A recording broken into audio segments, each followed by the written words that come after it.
منیب فاروق صاحب، حسن نثار صاحب جو کہہ رہے ہیں گراؤنڈ ریالٹی 100% حقیقت بات، لیکن ہم روز یہی مدعا اس لیے لے کے بیٹھتے ہیں اور آواز اسی لیے اٹھاتے ہیں کہ شاید کچھ تبدیلی آئے، کچھ بہتری آئے. ہم تو دونوں طرف سے دیکھتے ہیں. ایک طرف اپوزیشن شروع میں یہ کہتی تھی لاک ڈاؤن کیوں نہیں ہو رہا، حکومت سنجیدگی سے کیوں نہیں لے رہی. اب کہہ رہے ہیں جی یہ جو جلسے پہ پابندی لگائی جا رہی ہے بدنیتی ہے. تو کیوں نہیں سیکھ رہے ہم؟ بسم اللہ الرحمن الرحیم. دیکھیے اب یہ کچھ باتیں ایسی یا کچھ سوال ایسے ہوتے ہیں جن کے جواب پہ وہ شاید اکثر ہم یہاں پروگرام میں بھی ڈسکشن ہوتی ہے کہ ان پہ شاید آپ ایک پروگرام یا دو پروگرام ایک ہی سوال کے اوپر کیا جا سکتے ہیں. لیکن جو حسن نثار صاحب نے فرمایا ہے، جو ہماری بنیادی مسائل ہیں، ہماری بحیثیت ایک قوم، ہمارے جو بڑے کیپیسٹی کے ایشوز ہیں، شعور کے ایشوز ہیں، انٹلیکچوئل ایشوز ہیں، وہ تو خیر اپنی جگہ موجود ہیں. لیکن اگر آپ اس سوال کو دیکھیں تو دیکھیے اگر تو دو تین باتیں، اگر تو اتنی ذمہ دار ہے اپوزیشن اور ان کا یہ جو عذر ہے یا ان کا جو ڈیفینس ہے یہ اتنا درست ہے کہ یہ اپنی دفعہ کر لیتے ہیں جلسے ہمارے لیے انہوں نے پابندی لگا دی ہے، تو پھر اپوزیشن کو چاہیے کہ جو ایس او پیز ہیں، یا تو پھر اگر آپ نے جلسے کروانے ہیں تو پھر آپ اتنے پیسے خرچ کیجئے، آپ لوگوں کو نہ صرف ماسک بلکہ وہ پروٹیکٹیو شیلڈز پرووائڈ کیجئے. انہیں باقاعدہ آپ نے جلسہ کرنا ہے نا، آپ گیئر پرووائڈ کریں انہیں طریقے سے، اور آپ ایسی جگہ جلسہ کریں اس طریقے سے کریں کہ پھر جس میں کوئی ٹرانسمیشن آف وائرس کا جو امکان ہے وہ بہت حد تک کم ہو جائے. جب آپ نے یہ بھی نہیں کرنا، جب آپ نے بصد احترام ہانکنا ہے لوگوں کو بھیڑ بکریوں کی طرح اور بس یہ دکھانا ہے کہ جی اتنی دنیا اتنی خلقت اکٹھی ہو گئی، تو معذرت کے ساتھ پھر ذمہ داری آپ پر ہی آئے گی. لوگ آپ ہی سے کہیں گے کہ اس وقت ہر کوئی جانتا ہے، اس وقت بحث یہی ہو رہی ہے کہ جی سیکنڈ ویو ہے اور خدا نخواستہ یہ زیادہ لیتھل ثابت ہو سکتی ہے.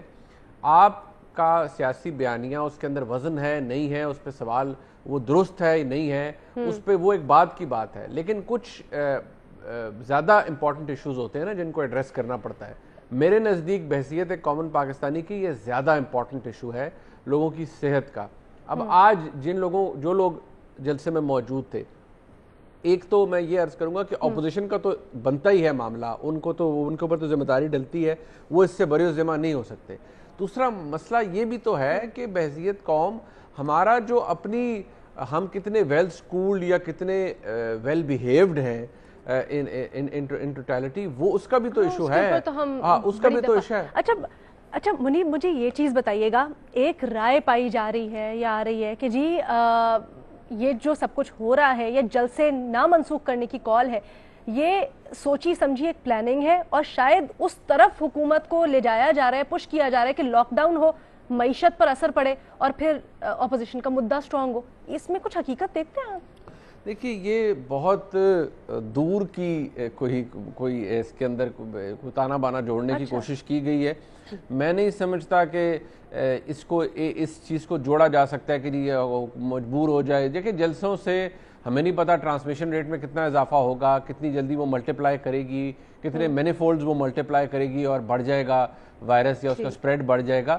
میرے خیال میں یہ بات ایسے قیاس رائیاں کرنے والی بات ہے. مجھے کم از کم اس کے اندر کوئی وزن نظر نہیں آتا کہ جی اس کے پیچھے یہ سازش ہے کہ جی الٹیمیٹلی حکومت عمران خان صاحب تو چلیں بحیثیت وزیر اعظم ان کا تو موقف ٹھیک ہے کہ وہ اب ان کا پرنسپل پوزیشن ہے کہ بھئی لاک ڈاؤن نہیں ہونا چاہیے، لیکن گراؤنڈ ریالٹی یہ بھی تو ہے کہ اس ملک میں اس وقت جو حالات ہیں، لوگوں کے جو بزنسز کے حالات ہیں، جو آلریڈی افیکٹڈ ہیں، جنہوں نے بڑی ہٹ لی ہے کرونا کے بعد، وہ لوگ ویسے ہی نہیں بند کریں گے اپنی دکانیں اور اپنے کاروبار. ایس او پیز پر عمل کرا لیں تو کرا لیں، لوگ نہیں بند کریں گے کاروبار اپنے. تو یہ تو لاک ڈاؤن والی بات اسٹیج تو خدا نخواستہ بعد میں آتی ہے. اللہ معاف کرے ایسے حالات اللہ نہ کرے کبھی ہمارے ملک میں ہو جائیں کہ حکومت کے پاس کوئی آپشن ہو جائے اور لاک ڈاؤن کرنا پڑے ان ٹوٹل. اور ہمیں بڑا یہاں پر سوچنے کی ضرورت بھی ہے. ہم کئی دفعہ کمپلیسنٹ ہو جاتے ہیں یہ سوچ کے کہ جی ویو آئی تھی تو اس نے پاکستان کو اتنا متاثر نہیں کیا، یا جو بھی وجوہات تھی جس کی وجہ سے پاکستان فارچونیٹ رہا. لیکن خدا نہ خواستہ ہمیں نہیں پتا اس وائرس کے بارے میں، کسی کو بھی نہیں پتا، اتنی تحقیق ہی موجود نہیں ہے کہ یہ جو سیکنڈ ویو آ رہی ہے یہ کس طرح سے لوگوں کو متاثر کرے اور کتنی سخت ہو. اس کی احتیاط کرنے کی بہت ضرورت ہے.